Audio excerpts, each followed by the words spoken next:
বাঁশবাগানের মাথার উপর চাঁদ উঠেছে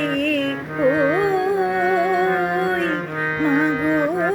আমার শোলক বলা কাজলা দিদি কই পুকুর পাড়ে